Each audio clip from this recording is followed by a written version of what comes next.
สรุปแล้วมาลัยปิดฤดูกาลของน้องอาอายได้เท่าใดถ้าเอาไปเปรียบเทียบใส่กับพระเอกนางเอกประจำวงคนอื่นก็เบิ่งแล้วมาลัยค่อนข้างว่าน้อยกว่าของเขาเป็นเพราะอีหยังทั้งที่อาอายเป็นตัวเด่นตัวดังถือว่าเป็นโตสู้วงอีกคนหนึ่งกราบทักทายสบายดี FC ทุกท่าน FC ทุกคน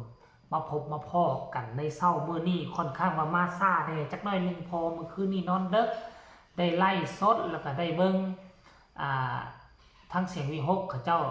เฮ็ดปิดฤดูกาลเนาะแล้วมื้อคืนนี้ก็พายุเข้าแน่มันร้อนนอนรับยากมันก็เลยเฮ็ดให้ตื่นสายๆแน่จักหน่อยนึงเนาะทักทายสบายดีกันเศร้านี้มีเรื่องราวข้อมูลข่าวสารเกี่ยวกับมาลัยเกี่ยวกับการทำพิธีปิดฤดูกาลของวงหมอลำดังเสียงวิหกนกพงศกรแล้วก็น้องอาอายเอามาฝากเอามาต้อนกันในเศร้ามือนี้ทานผู้ชมโอ้ยกระถือว่าเกือบว่าหมดทุกคนแหมอันผู้ใดเป็นศิลปินหันแล้วมันมีมาลัยหมดทุกคน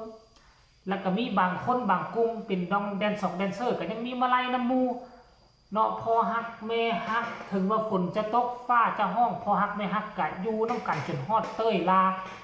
ขึ้นมาเต้ยลาน้ำกันโอ้ยย้อนใส่กันแย่งขี้ตุ่มขี้เปื้อนขี้เปื้อ FC แฟนคลับก่อบ่วันบ่ไหวขนาดว่าฝนตกพายุเข้ายังพากันได้มาไล่เต็มคอเกือบทุกคนแบบนี้แล้วพวกเจ้าคิดเบิ่งคันท่าหากว่าฝนบ่ตกฟ้าบ่ลงมันจะบ่ล้นคอไปว่าทานผู้ชมเนาะแล้วอีกสิ่งหนึ่งที่ทุกคนจับตาเบิ่งจับตามองนั่นก็คือมาลัยของดาวเด่นดาวดังกันสิเว้าแล้วว่าอาอายนี่ก็ถือว่าดังที่สุดในวงดังที่สุดในวงแต่ว่าพอมาเห็นมาลัยแล้วท่านผู้ชมโอ้เฮาก็เฮ็ดให้เฮาฮู้ว่าเสียงวิหกนี่นอกจากน้องอาอายแล้วเป็นคนเด่นคนดังแล้วก็ยังมีพระเอกนางเอกคนอื่นอีกตื่มที่มีมาลัยล้นคอมาลัยปีกนกมาลัยอย่างต่างๆที่หลายกว่าน้องอาอายตื่มมันมีหลายคนดังเช่นพระเอกโอ๊ตมาลัยปีกนกแบงค์สีแดงเบื้องละแมกกัวโอ้โธ่ถ้ามาเทียบใช้กับอีลาอายแล้วก็ถือว่าเขาหลายกว่านั่นหมายความว่าจังไดคือว่าเสียงวิหกคนดังที่สุดก็คือนกพงศกรแล้วก็น้องอาอายสองคนนี่นะที่ดังออกมาใส่สื่อสังคมออกออนไลน์ทางนอกเวลาสื่อเขาตีพงตีแพวงหมอลำนั่นศิลปินยุหมอลำวงนี่ก็สิมีน้องอาอายมีนกพงศกรขึ้นหน้าแทนเสียงวิหกแต่ว่ามามือนี่มาเห็นมือนี่แล้วมันคือว่าเจโบล่าก็มีคำถามในใจเนาะแล้วเป็นอย่างมาลัยธรรมดาตัวสู้วงตัวเด่นตัวดังมาลัยต้องเหนือผู้อื่นเป็นต้นแมนวงสาวน้อยหนึ่งน้องอุ๋งอิงหาก็มาแต่มาลัยหลายกว่ามูอันนี้สมกับเป็นตัวเด่นดาวดังประจำวงมาลัยทะลุทะลวงหลายกว่ามูทุกฤดูกาลทั้ง2ฤดูกาลที่ผ่านมาสาวน้อยลำเพิ่นโชว์กับปฏิเสธบ่ได้คือเอ้ยหักแพงกระชมเป็นตัวเด่นตัวดังมาลัยกับทะลุทะลวงหลายกว่าผู้อื่นแต่ว่ามาเสียงวิหกค่อยกับคาดหวังว่าเสียงวิหกนี่ตัวเด่นตัวดังก็เป็นนกพงศกรกับน้องอายก็คาดว่ามาลัยคงจะหลายกว่าผู้อื่นแต่บัดเอามาเบิ่งเอามาสมเทียบเบิ่งกันด้วยตาแล้วโอ้พระเอกนางเอก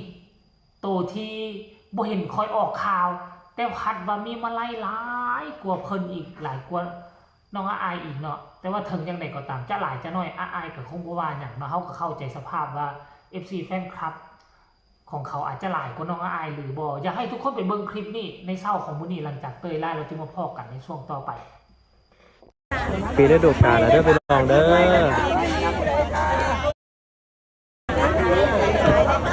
ปีฤดูกาลแล้วครับปีฤดูกาลแล้วเด้อไปลองเด้อ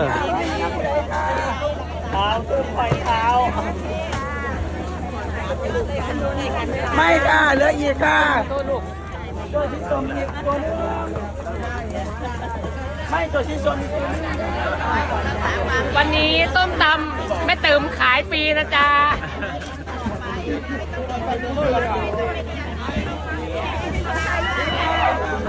ไม่กินแบบนี้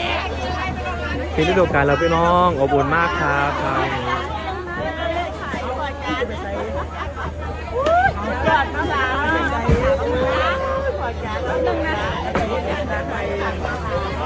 ไม่ได้อ่ะนี่ก็ของพันมากเลยได้ขอว่าขอไม่จำเป็นภาษาเราที่ร้านไม่ของไม่ได้ไหนมันนี่วัดกองนี้เลยไม่ได้ขอขาวตาไหนเมื่อวัน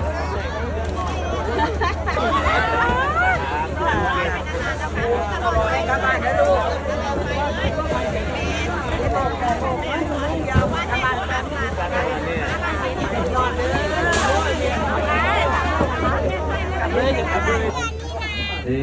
สองสาม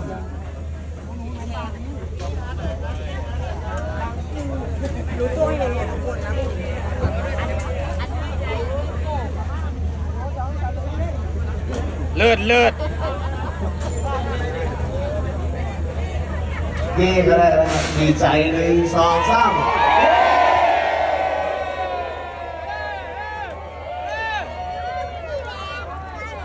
โอเค ขอบคุณทุกคนนะครับผม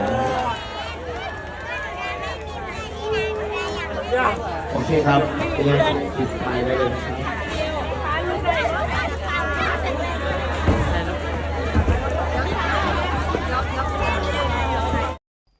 เนาะ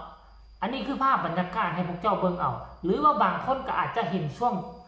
เขาเจ้าไล่ซบกุมปิดมือคืนนี้แล้วพวกเจ้าก็น่าจะเห็นตอนคล้องมาลัยเนาะมาลัยปีกนกมาลัยปีกนกมาลัยอย่างแบ้งแดงซาบลาบอยู่พระเอกนางเอกพากันฮับเอาอุ้ยกระทึกคือโคมและน้องอายถึงว่าอาจจะไม่ได้หลายซ้ำพระเอกนางเอกผู้ใหญ่แต่น้องอายโดยวัย12 ปีเนาะสามารถมีมาลัยแสนได้มีมาลัยแสนได้นี่ก็คือความภาคภูมิใจของบรรดาพอฮักแม่ฮักแต่ว่าเจโบเล่าในอนาคตนี่ก็อยากให้น้องอายมีมาลัยหลายกว่านี้ให้สมฐานะว่าเป็นตัวเด่นตัวดังประจำวงให้สมฐานะว่าเป็นตัวชูวงเพราะว่าน้องอายนี่น้ำได้ก็เป็นตัวแทนของวงตลอดขั้นท่าว่าน้องอายบ่เด่นบ่โด่งบ่ดังบ่สามารถเป็นตัวแทนของวงจะไปสู้กับวงอื่นได้เห็นบ่ล่ะคมสันลึกเขาก็เสนอเอาซื้ออายไปแล้วก็เพจข่าวต่างๆเวลามีปัญหาอย่างมีข่าวอย่างก็เอาน้องอายไปตีแพ้อยู่ในวงเสียงมีฮกซะส่วนไงแล้วนอกจากพอกับลูกเขาแล้วก็ไม่ค่อยเห็นผู้ใดจะโด่งจะเด่นจะดังอยู่ในแวดซื้อวงการพ่อปานใดก็มีอยู่แต่ว่าบ่ค่อยปานใดส่วนใหญ่จะเป็นน้องอายกับพอนกพงศกรนี่มีข่าวออกตลอดแล้วเป็นอย่างมาลัยจึงได้น้อยกว่าผู้อื่นอีกแต่ว่าหลายกว่าบางคนแต่ว่าน้อยกว่าบางคนอีกอันนี้คือคำถามเนาะอยากได้คำตอบเป็นอย่างก็คืออยากให้น้องอายได้หลายนั่นแหละก็แปลกแทนที่ขั้นตัวชูวงตัวเด่นตัวดังประจำวงต้องได้หลายกว่าผู้อื่นเข้าไปเห็นศิลปินจากวงอื่นนะแต่อันนี้กับกายมันมาปีนกันตัวที่บ่ค่อยดินบ่ค่อยดังบ่ค่อยเห็นออกซื้อแต่มาลายล้นหลามวงเสียงวีฮกนี่บ่ธรรมดาเนาะบ่ธรรมดาเป็นน้ำนิ่งไหลลึกอีหลีคนโด่งคนดังอยู่ในวงเสื่อมซ่อนไว้หลายเนาะเอาคลิปนี้กะบ่มีอย่างมากมายเด้อเอามาฝากเอามาต้อนกันเพียงซ้ำนี้บ่ได้มาตำหนิติชมผู้ใดเรื่องมาลงมาไล่ดอกอันนี้อิงตามเนื้อผ้าอิงตามความเป็นจริงที่เห็นรูปถ่ายเห็นวิดีโอออกมาก็ยอมรับว่ามาไล่อายบ่ได้หลายซ้ำพระเอกนางเอกด้วยซ้ำเนาะแต่ว่าก็หลายกว่าของผู้อื่นเด้อนี่เนาะคันว่าเว้าผิดเว้าถูกก็ต้องขอโทษขออภัยมาณที่นี้ด้วยเนาะแต่ก็ต้องขอขอบคุณขอบคุณถึงว่ามาไล่น้อยแต่ว่าแม่ฮักพอฮักที่ตั้งใจมาก็มาตั้งกวางตั้งไก่มาตั้งกวางตั้งไก่เนาะแข่งฝุ่นมาเพื่อจะมอบให้น้องอายเนาะแต่กับผู้มอบก็ต้องขอแสดงความขอบใจแทนน้องอายและยังพ่อแม่ผู้ที่บ่มอบบ่ให้เธอกับอนาคตภายภาคหน้าเพราะเขาก็อยากให้เฮ็ดบ้านฮักหลังนี้ให้เป็นบ้านฮักหลังใหญ่อยากให้น้องอายได้หลายกว่านี้เอาคลิปนี้ขอฝากไว้สำหรับใครมีคำตำหนิติชมกับชมข่าวมาได้เด้อพบกันใหม่ในคลิปหน้าสบายดี